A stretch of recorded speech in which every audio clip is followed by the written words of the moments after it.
গাড়ি ধুচ্ছে সকাল দিয়ে আর রেকর্ডের মতন মানে চালিয়ে রেখে দিয়েছে, বক বক বক বক শুরু করে দিয়েছে।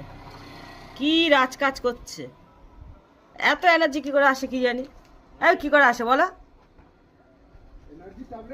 আজকে তো দিইনি খেতে তোমাকে, না অন্যদিন তাও এনার্জি ড্রিঙ্ক দিই, আজকে তো দিইনি, তাও এত বককে কি করে কি জানি। মনসা গাছতলাটা একটু পরিষ্কার করে দাও। হ্যাঁ দাদা দেখো তো, দাদার মুখে আওয়াজ পাচ্ছ একটাও? দাদা অত বড় গাড়ি একা ধুয়ে পরিষ্কার করে দেওয়া কাজ করছে। আরে কাজ করলে শরীর ভালো থাকবে, মন ভালো থাকবে, সব ভালো থাকবে। দাদার ওই বয়সে তুমিও করেছো, তোমার এখন বয়স কত?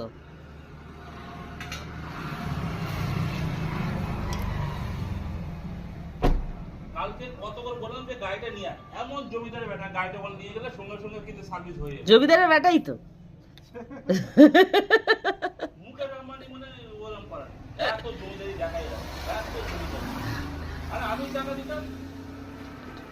টাকা নিয়ে আমার ছেলে ভাবে না।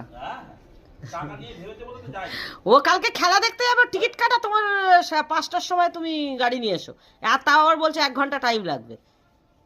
আমি গিয়ে আগে ফোন করেছি তখন তো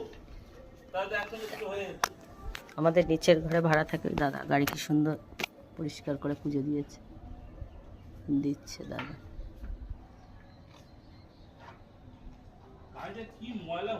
আর এদিকে তোমাদের দাদা বকেই যাচ্ছে দেখো।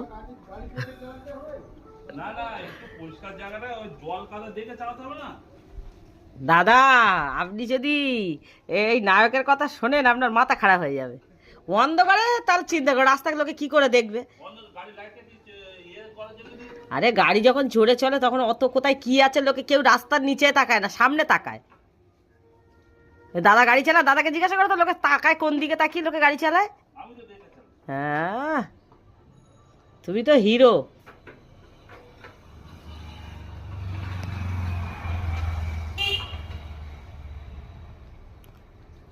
আমি স্নান করে পুজো দিতে যাচ্ছি, তুমি ওই মনসা তলাটা একটু দেখে দিও আমায়।